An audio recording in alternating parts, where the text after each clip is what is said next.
it's such a gift. It's such a gift when you are making a decision about something to look at the landscape and talk to people and be told, well, this is how people do things. Like this is kind of the standard. This is what's expected. This is the typical. And then to look inside and say, right, but what do I think is right? How do I think this should look? How do I think we should actually behave? It doesn't matter if it's typical or not. It doesn't matter if other people are doing it or not. This is my moment to think for myself. What do I think is relevant here? Hi, it's Steph, and that was the voice of CARINEH Martin. CARINEH is the co-founder of a startup called RAD. Along with her partner in RAD, Academy Award nominated costume designer Ariane Phillips, these visionary ladies have taken the sum total of their stellar careers to come together for good. They have partnered with people, brands, events, and causes including Tracee Ellis Ross, Gucci, Jennifer Aniston, The Trevor Project, Armani, ACLU, Brad Pitt, Piaget, and more. In this episode, we talk philanthropy, marketing, altruism. We talk entrepreneurship, inclusion, leadership, and critical thinking. We talk startups, rule breaking, and the power of saying yes. Think talent plus brands plus nonprofits. Talent use their influence and platforms to authentically advocate for causes that they truly believe in. Brands use their marketing dollars and platforms altruistically and in culturally relevant ways to create social impact and engagement. Nonprofits achieve measurable impact from authentic advocacy that RAD amplifies through press and social media. As you heard in the clip just now, CARINEH is an independent thinker, and her heart and energies are in the right place at the right time. So let's get to it. This is the Another Door Opens podcast, and I'm your host, Stephanie Himango. Here is CARINEH Martin. You are the co-founder of a nonprofit called RAD, which is rad, and your name conveys what you do. But can you tell me more specifically what it is and what is your mission? Sure. RAD is loosely based on, or the name comes from, red carpet advocacy. And the idea behind that is basically leveraging global platforms that are watched by millions of people, like the red carpets of yesteryear now, because who knows when we'll have them again. But it's leveraging platforms like that for good, for social progress. So, using cultural moments where people are engaged with something that's happening, whether it's an award show or a film premiere or even a brand event or some type of product promotional campaign, it's using these moments to infuse purpose into them so that people are drawn towards wanting to get involved with social good and social progress. We partner talent and brands for the most part through purpose to raise money and awareness for charities. And the red carpet is really such a natural and easy way of doing that because celebrities are walking these carpets. They're having conversations with press. Millions of fans and followers are watching them. These people have immense influence on our culture. And they're talking about things that matter to them. They're talking about the TV shows or the movies that they're there to promote. And our feeling is they should also be talking about their values and principles and beliefs as well, because we are all so much more than whatever it is we may be promoting. And so the red carpet in that sense presents such an organic opportunity to extend your identity in the conversations, especially when it comes to your fashion. That's the easy part because people are going to ask you what fashion is being worn on the red carpet is culturally relevant. So instead of shying away from it, why not use that as an opportunity to say, oh, I'm so glad you asked. I'm thrilled to be wearing Ralph Lauren today and standing with them in support of Save the Children. And this is what Save the Children is doing. And here's how you guys can get involved. And now it's taking this moment and leveraging it into something that is very personal to who you are and sharing that with your fans while they're watching you. And just for clarity, the Ralph Lauren Save the Children example was a hypothetical. However, Rad did partner with Camila Cabello and Armani at the 2019 Grammys for Save the Children. And that sincerity will come through in a way that it wouldn't if it was a manufactured sort of agreement to speak about what you're wearing. Yeah, that's the whole point. Even people who are as trained and expert at performing as actors are, when you're speaking about something that's truly meaningful to you, you're speaking from the heart and it's a completely different presentation. The way RAD works is we create advocacy campaigns and opportunities around talent causes. We don't tell them what to talk about. We don't ask them what to say. We create an opportunity where they can talk about what's meaningful to them. So it is incredibly authentic because they're so used to promoting other things, even the movies that they're in, or even the brands they're wearing. There is promotion pretty much behind all of it. This is a matter of promoting what matters to you. And so we have found it's been incredibly effective in getting followers, the public, to also get involved, to, just to learn about, to share about, to post about, to volunteer, to donate $1, whatever it may be. When you have a platform that is so massive, activating it in even the smallest ways, which can be so easy and simple to do just by saying a couple sentences on one of those global platforms, can really create impact for these charities. We've gotten so many calls from especially the smaller charities that don't get this type of attention, just saying, where did you guys come from? Thank you so much for doing this. This has been huge for us. If for no other reason than the people who work for us and our volunteers are really, feel so special that they had their moment, that their organization was talked about, that now more people know about the work that we are doing. So it's incredibly fulfilling. And honestly, that's the reason we started RAD, is to find a sense of personal fulfillment using what we know how to do professionally, because there can be such a void when you are doing the same thing over and over again, and maybe without a purpose behind it. Do you feel that during this COVID time, brands have become challenged by consumers to be more purposeful? 100%. Absolutely. I mean, COVID came hard and strong all over the planet, and it galvanized people to react, to stay at home, to see who is in need, who needs help, where is the support. It made communities pay attention to each other and come together to support each other. Such beautiful things have happened during COVID, during this incredible devastation. And purpose has been one of those things. We've all been challenged. What can we do? How can we contribute? How are we making our neighbors' life better, our community's life better, our own life better? And brands have been challenged by that as well, because brands have incredible resources and platforms. There is so much they can do to contribute to their communities beyond selling products and services. And it was a time to not focus on the products and services, but focus on the purpose. What can you, as a company or brand, contribute that is unique to who you are and unique to the capabilities and the resources and the platforms that you have, but it's for the greater good? And it's been really wonderful to see that happen.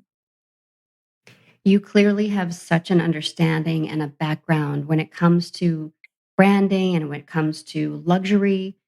You have held very high positions within and also as a consultant within powerhouse luxury brands. What are some of those companies and what type of work did you do there? I started my career actually in entertainment at the then William Morris agency, which is now William Morris Endeavor. It was one of the three largest talent agencies in the world, continues to be.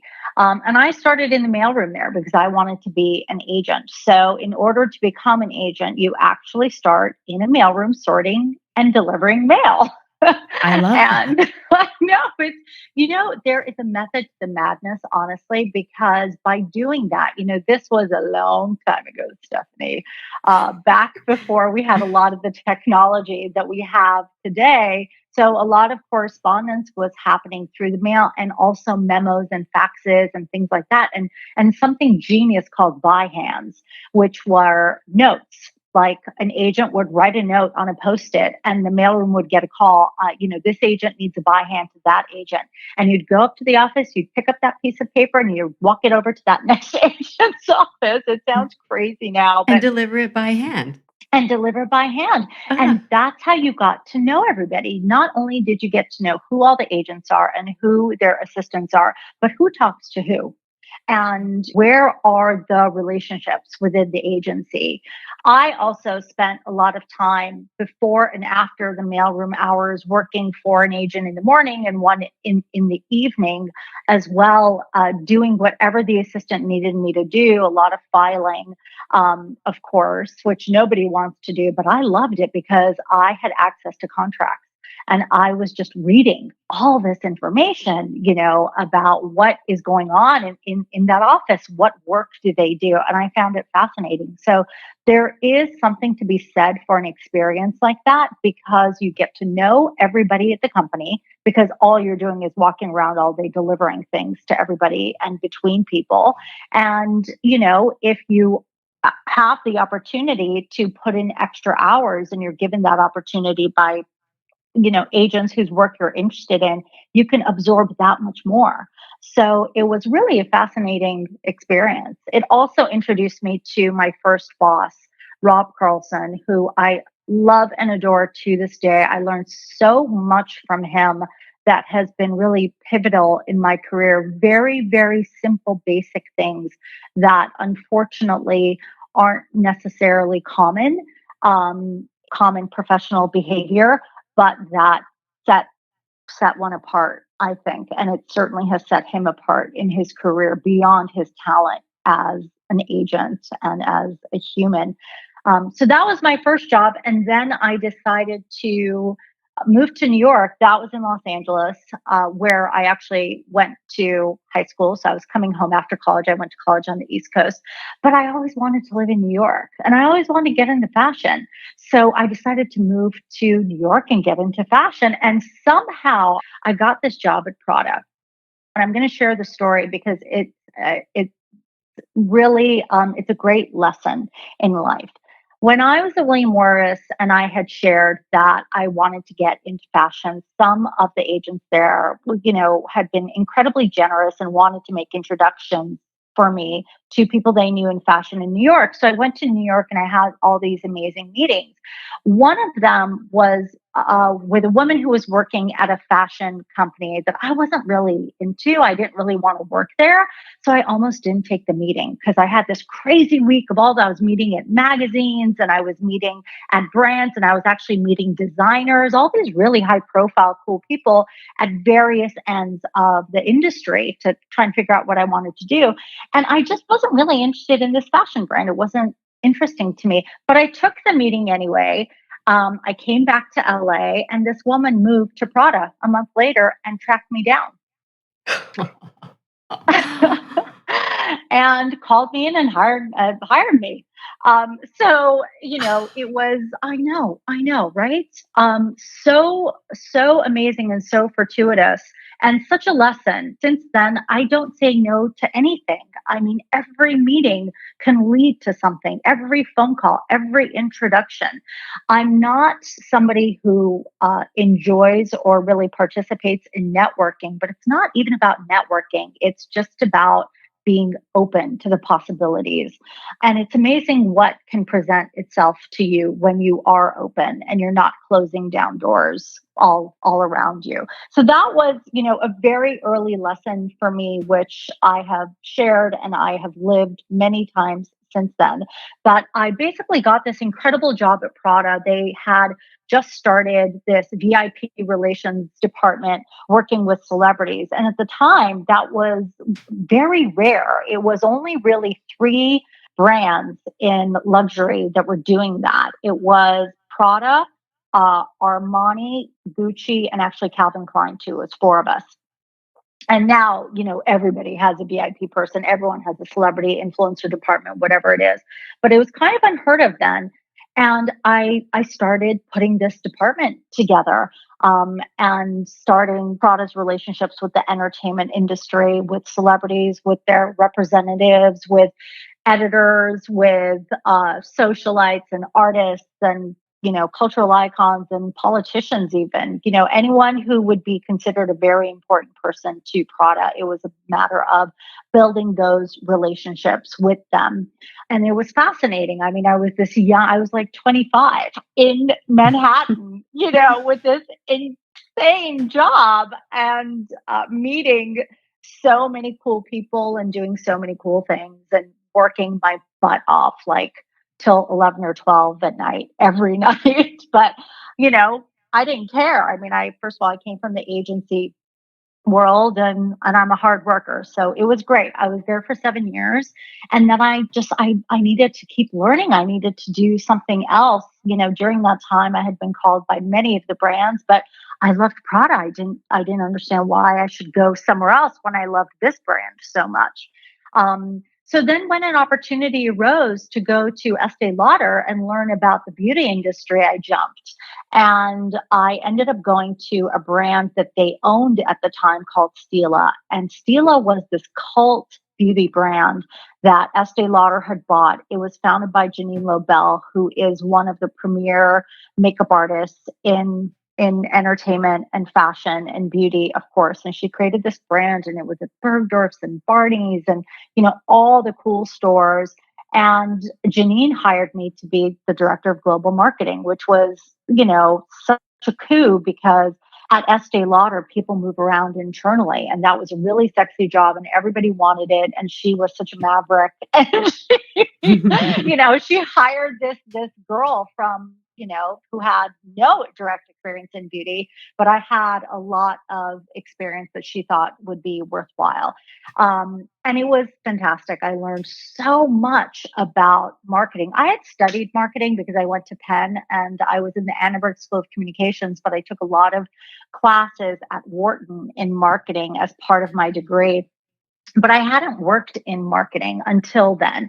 And so it was really fantastic. I mean, everything from the product development and working with the formulas and what are new products that we don't have in our lineup, to doing competitive analysis and the cost of goods and the pricing and the distribution. Where should we, give this collection to the promotion? I mean, it was everything. And it was working directly with the founder, who was the most creative person at the company by far. So that was a super cool experience. And then I got a call from Dior, Christian Dior in New York. They were creating a position for me. So I was going to be the head of marketing and celebrities and events. After working with Dior, CARINEH worked in another capacity with an entertainment public relations firm for a time, dealing with brands like Tiffany and Cartier. But after a short time there, CARINEH decided to go out on her own and started her consulting business. And I wondered, did she start with one or multiple clients right from the start? And I didn't plan on it. I decided to take the summer off. Yeah, I decided to take the summer off and just talk to people and meet with people. You tend to be in a bubble when you work in whatever industry you work in. And especially at the time, fashion was really elitist and exclusionary. And so you were part of this club if you were in fashion, especially in the luxury sector. And there was a whole world out there. And I wanted to know what else was happening and what else people were doing. And so I took a few months just to meet with people. I met with people in hospitality. I met with people in financial services, anyone who would sit down with me. And pretty much every person said, you should be consulting. And I said, really? Because if you look at my resume, I like to work for big companies and brands. I like security. I like infrastructure. I like collaboration, yada, yada, yada. Yeah. Well, if you want my advice, I think you should be consulting. And even then, I didn't set out to consult, but the phone just started ringing and people started asking me, hey, can you do this project for us? Sure. Hey, can you do that? Sure. And before I knew it, I had 3 clients. So it happened very quickly. But again, that sense of openness and saying yes to things and trying things, it ended up being so pivotal for me because I had control of my life back in so many ways. First of all, I was able to function at a very high level as a consultant, directly with the founder or CEO of the brands I was working with this attitude of, listen, I'm bringing my expertise to the table, but I'm not really vested if you listen to me or not. I actually don't really care. This is, I will do the work and bring you my opinions of what you should do from a strategic perspective, and then bye. you know, when you're working someplace, you have to get the buy-ins and you have to do all this politicking and all this, internal networking to further your agenda. And as a consultant, I didn't have to do that. That freed up so much time. It was amazing. And I used that time to travel and to do things that I had always wanted to do that I never had time to do. Even when I was working at Prada and Dior and I was going to Milan 4 times a year or Paris 4 times a year, I never had a day to explore or to, take the train to Florence or whatever it was. I was always back and forth, working, working, working. And now all of a sudden I had time and it was fantastic. I absolutely loved it. And also it was an opportunity to keep that growing and evolution of it all, to take what I had learned in my career and the experiences that I had and apply them to new business models to keep learning and growing my knowledge and repertoire. That's so interesting because it sounds like hand in hand with the thread of saying yes and being open was the thread of relationships and building them. And by fostering them, you actually created independence for yourself. Absolutely. In more ways than one. In fact, my father, who is very conservative, was all over me, Carina, when are you going to get a real job? And I said, Dad, I have 3 clients. I have 3 jobs. If any one of them goes away, I'm fine. If 2 of them go away, I'm fine. And, what's interesting is this actually happened when the recession hit. So I started my business as a consultant in 2008 when, the banks were falling apart and we were going into this massive recession. And it was amazing. It actually ended up being such a perfect time to do that. And it was, so many of my friends were terrified of losing their jobs. They were experiencing layoffs where they worked, and so people had 3 jobs, at a time. And that fear of losing your job. And when you're scared of anything, it's inhibiting your behavior and your performance. And I wasn't scared. I was being, my best self, giving my best strategic advice. And it was fantastic. Actually, it was incredibly liberating. I bet it was. I have sort of a historical reference question when it comes to luxury brands and brands in general. How much attention had been given to charitable giving and aligning with causes in the past? Is that a relatively new thing, or is that something that has been there to some degree from the start? It's definitely been there to some degree from the start. I mean, I don't know what start we're talking about, but this country is incredibly philanthropic. It's the most philanthropic country in the world. And in fact, we do a lot of giving internationally as well as nationally. So philanthropy is ingrained in our culture, thank God. And it's also ingrained in our corporate culture. So it's always been a part of the formula, which is fantastic. The issue is, relative to what's happening now and the behavior that brands are, you know, undertaking now, philanthropy has always been kind of part of your marketing strategy. So you align with the nonprofits and the organizations that have as their members or their board people who you want to sell your product or your services to.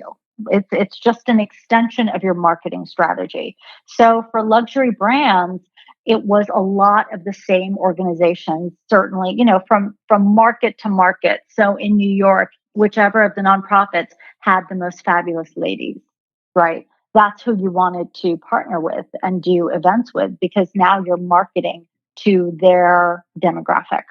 I mean, in every single market, it was a matter of identifying who are the people you want to target in this market, what philanthropic affiliations do they have, and then go affiliate the brand with those nonprofits.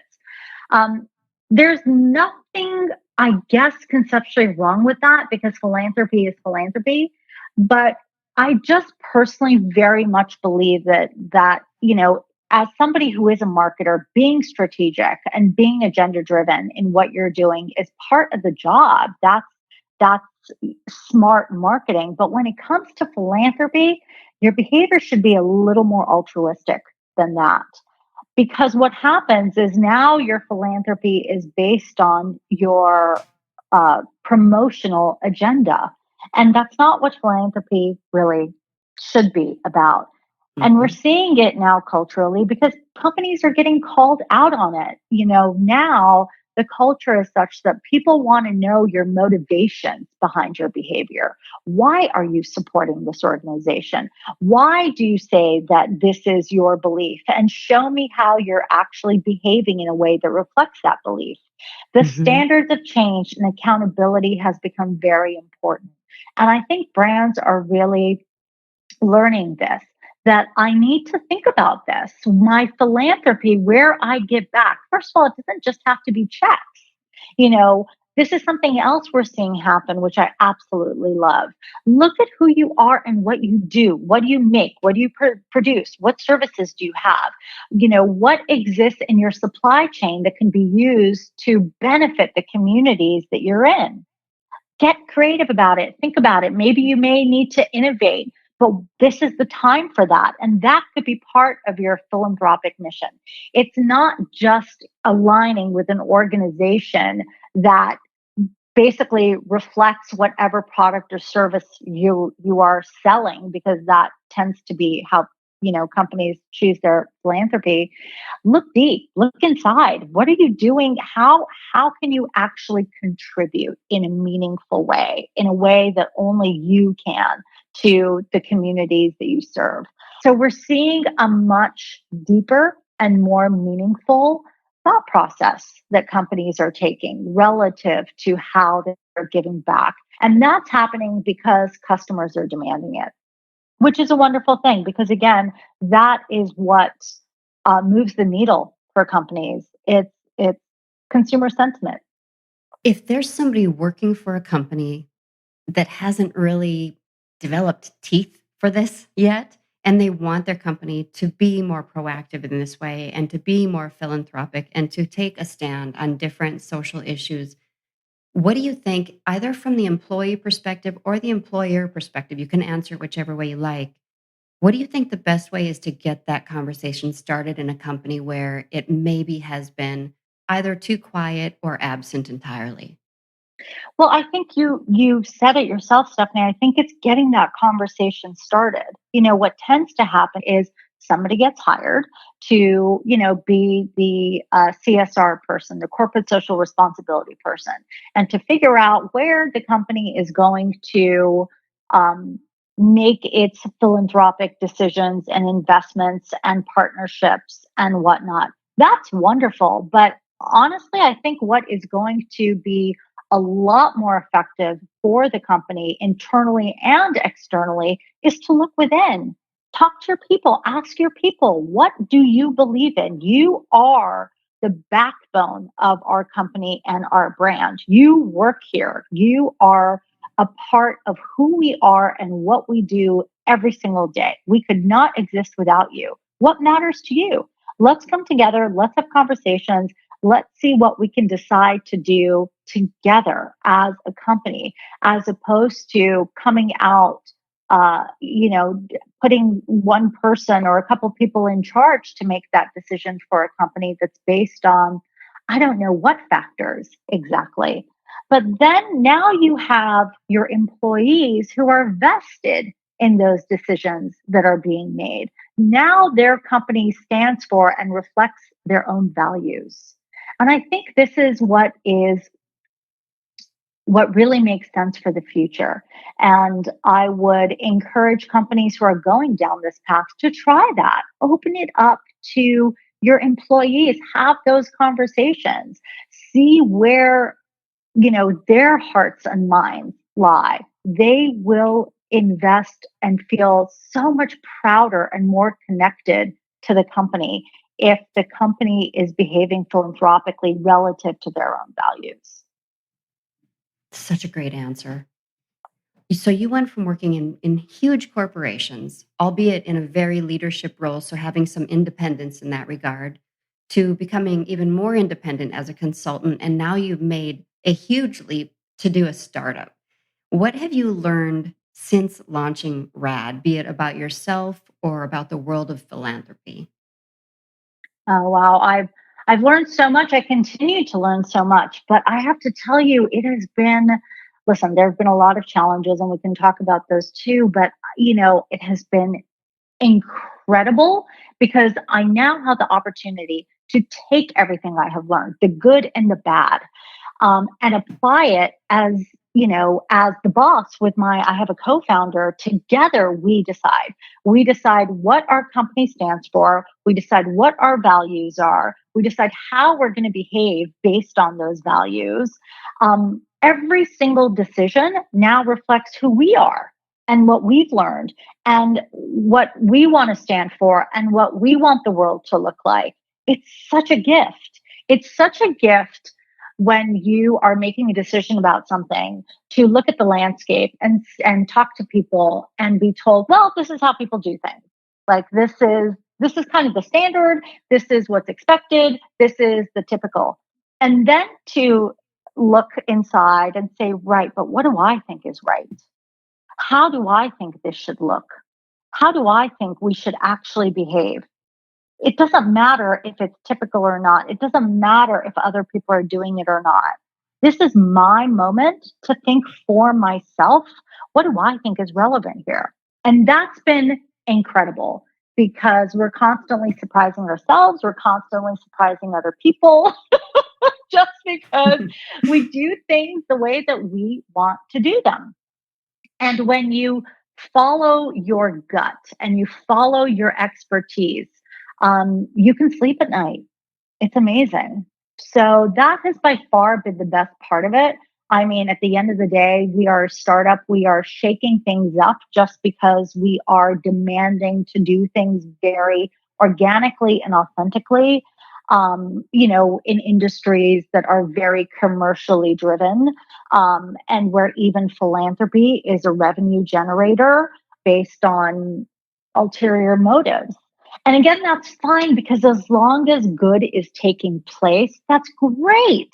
I just truly believe that it can be so much more meaningful for everyone involved if just that piece of it, just the philanthropy, is more authentic and more altruistic and actually means something personal to everybody involved as opposed to something that's agenda driven. You speak so well for your cause. You're passionate about it. It's evident, and you have so much experience in all the different areas that you need to utilize and bring together to do what you're doing today. So I just big hat tip. Thank you. It's as clear as day to me, Stephanie. It really is. And it just seems so simple and fundamental. Unfortunately, there are so many things that have been built into our behavior and our culture that don't necessarily make sense today. It's how things used to be, or it was based on things that aren't relevant anymore. So when you're functioning from a place of newness where you get to decide what you're going to do based on what's relevant, it just seems clear as day. Younger generations, all these brands, we want younger generations. We want to, appeal to millennials and Gen X. Well, they have very specific ideologies and they want to see you behave in certain ways. So it can actually be incredibly agenda driven, to be more authentic about your behavior, because they will call you out if you're not. So, again, as a marketing person, it's so funny to me, all these words that get thrown around so much, authenticity, diversity, inclusion, all of these things. Okay, great. Let's talk about them. And then let's actually behave in a way that reflects them, because you have everything to gain. The reason these are marketing buzzwords is because they matter. Diversity matters, representation matters, inclusion matters. If you, and this is, what I'm suggesting to companies in terms of picking your philanthropy, is a very inclusive approach. It's harnessing the hearts and minds of your own employees, having them contribute to the decisions you make. That's the definition of inclusion. Why? Because that's relevant. That is going to get you so much farther than making some declaration. We believe in diversity and inclusion. Great, show me how. You're going to get so much out of your people, and so much more loyalty, so much more participation if you do actually include them. You as a company are going to get so much more out of whatever it is that you're selling if you represent different kinds of people. If you bring different kinds of people with different backgrounds and different histories and different opinions and different lifestyles into your fold, you're going to do better. 100%. It's so simple, right? It's just, and so that's what makes this, that's probably the only thing that makes this really easy, because it's not, it's a lot of work and it's really hard, and trying to get people to look at things a different way or try things in a different way. But what's really easy is that it's clear as day. I want to ask you where people can find RAD online, and then I have one final question for you. Our website is wearerad.org, wearerad.org, and our Instagram is Radvocacy. So you can find us through either one. In case you couldn't quite hear that, it's at Radvocacy. That's at RADVOCACY on Instagram. So the final question I like to ask people, and sometimes people have an answer for it and sometimes people don't, is what do the words "another door opens" mean, if anything, to you? Oh, that is everything to me. Another door opens. I love that. That is how life should be, because every door opens to another door, to another door, to another door. And what I have found to be incredibly beneficial for me is to let go from, that point, whatever that point is, a mile down the road, or, even in a different state. This is where I need to be. This is where I need to go. And to just take the steps one by one, to open each door one by one, because we never know where it's going to lead. And we never know what decisions we're going to make once we open that first door. And then we decide to open this next door, not the one we thought we were going to open, but this one popped up that I hadn't seen, because I'm looking right in front of me as opposed to looking far ahead. It's something I've learned over time. I definitely used to be a really laser focused person who went after very specific things. Now I'm much more just focused on what's in front of me and opening those doors as they go, because they just lead you down these incredible paths that you could never have imagined on your own. Thank you so much, Carina. This has been such an education and a delight, and honestly, a shot in the arm of adrenaline and enthusiasm. So thank you very much. That's so sweet. It's been so fun. Thank you so much again for having me.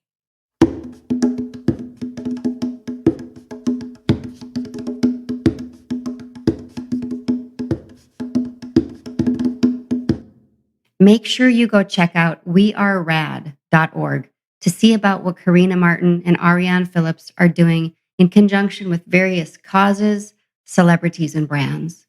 If you're new here, the Another Door Opens podcast is about open doors, open hearts, and open minds. I have conversations every week with a different guest to give a glimpse into their lives, their hearts, their minds.